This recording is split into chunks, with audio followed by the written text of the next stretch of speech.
Donc, suite à tout ça, je pourrais dire enfin, oui, ça me donne le goût d'utiliser un questionnaire en ligne. Avec tous les moyens technologiques disponibles, il y a de plus en plus d'outils, ça existe, ça a l'air intéressant. Donc, oui, je veux utiliser un questionnaire. Maintenant, que dois-je utiliser comme logiciel? Donc, des logiciels, mais il y a également des sites web. Jusqu'à présent, il y en existe à peu près plus d'une centaine de différents. Donc, j'en nomme juste quelques-uns. Confirm It, Fluid Survey, Instant Survey, Lime Survey, SurveyMonkey, Zoomrang. Il y en a, plus, etc. Parce qu'il y en a plus d'une centaine.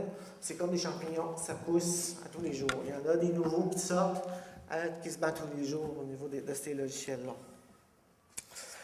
Fait que devant tout ça, lequel que je vais prendre, lequel que je veux choisir. Moi, je vais faire la comparaison entre trois. Je vais m'arrêter à trois. C'est certain qu'à partir de ces comparaisons-là, ça va être à vous de décider lequel vous allez choisir. Lequel aussi on voulait choisir. Parce que de plus en plus, les comités d'éthique vont nous peut-être mettre certaines restrictions. Je vous parlerai tantôt un petit peu de mon expérience de cette année là-dessus. Ce que je pourrais vous dire d'entrée de jeu, là, ces questionnaires-là, ces logiciels-là, ils se ressemblent. Ça finit par être à peu près toute la même chose. Ils vont fournir à peu près toute la même chose. Par contre, où il va y avoir des différences, c'est justement où est-ce que le serveur est hébergé, à quel endroit que mes données vont être conservées. Il y a plein d'éléments qu'il faut se poser comme question qui vont influencer également notre choix. Donc, vous avez SurveyMonkey, Fluid Survey, Lime Survey. Si vous voyez le coût pour l'utiliser, vous voyez SurveyMonkey, on parle de gratuit. Jusqu'à à peu près quelques temps, on parlait de 828 $ par année. Vous pouvez vous douter que plus je paye, plus je peux faire des affaires avec. Moins que je paye, plus je vais être limité dans ce que je veux faire. Donc, si je prends la version gratuite, je pense que je ne peux pas l'envoyer à plus que 10 personnes, je ne peux pas faire plus que tant de questions, je ne peux pas tout faire, tous les styles de questions, je ne peux pas toutes les faire, mais plus je vais payer, mieux que ça va être.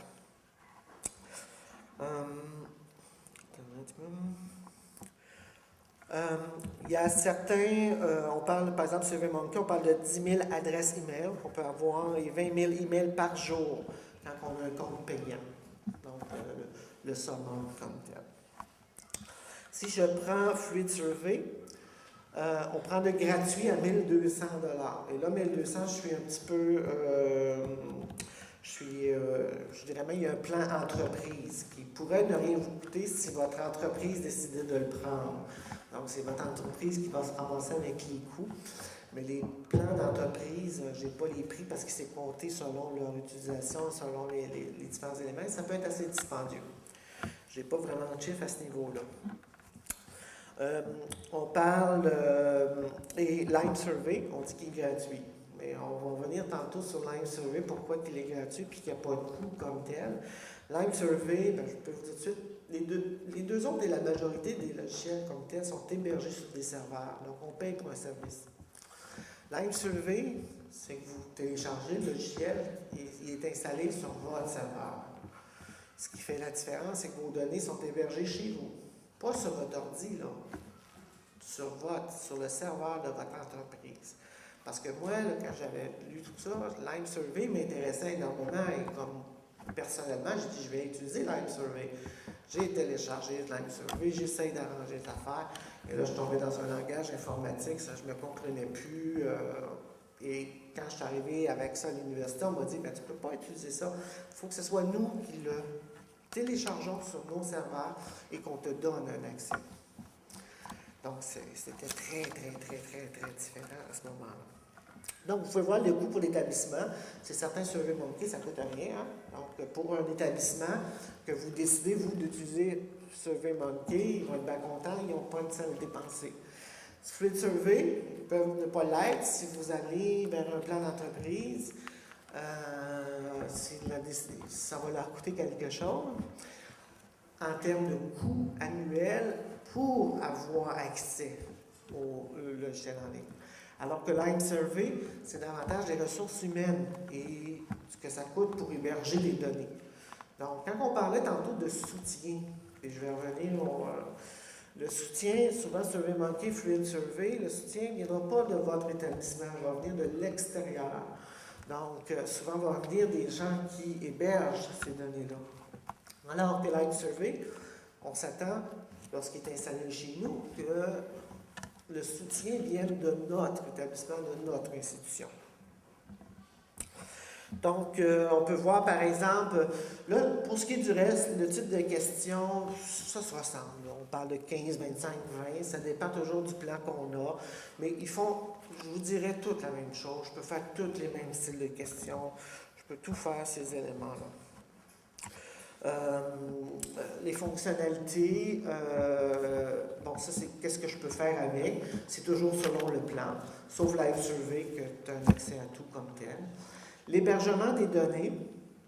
Donc, SurveyMonkey, c'est un serveur américain. Je ne sais pas où ils sont. Regardez, monsieur, je ne savais pas tantôt. Je pensais qu'il y avait...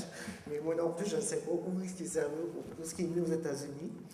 Fluid Survey, c'est serveur canadien. Ça, je le sais, il est à Ottawa. Donc, le serveur est situé à Ottawa comme tel. Et naturellement, Lime Survey, c'est le serveur de l'entreprise qui va, dans le fond, télécharger l'application. Au niveau de la sécurité, ça, je veux revenir sur la sécurité. Selon le choix que vous allez avoir, j'ai des questions que vous devez avoir et que vous devez poser pour vous assurer de la sécurité des données comme telles.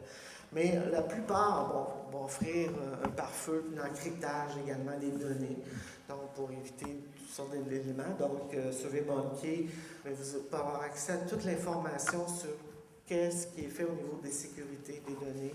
Même chose pour Fluid Survey. Puis Lime Survey, c'est sûr, c'est déterminé par le serveur qui héberge vos données, hein? Donc, au niveau de sécurité. Donc, je reviens, je dis toujours, plus je vais payer, plus l'accès va être grand, plus les possibilités sont grandes, puis j'ai beaucoup d'options. Hein? Autant sur le faire, le questionnaire, sur l'apparence, sur la distribution aussi. Je vais avoir plusieurs options sur la distribution. Il y a des options d'analyse aussi. Hein? Il ne faut pas s'attendre si je ne paye pas SurveyMonkey ou Fluid Survey, il ne transférera pas mes données dans SPSS. Là. Il va juste mettre mes données comme telles. Ça va être, si tu veux avoir le lien pour le mettre à SPSS, il faut que tu payes. Donc, à ce moment-là, c'est des options d'analyse, des options de transfert des données et possibilité plus je paye, plus je peux également donner des rôles à des gens. Donc, j'ai une équipe de recherche, j'ai des assistants de recherche, je ne vais pas leur donner accès à modifier les éléments de programmation du logiciel, mais je veux leur donner un accès au questionnaire puis aux réponses.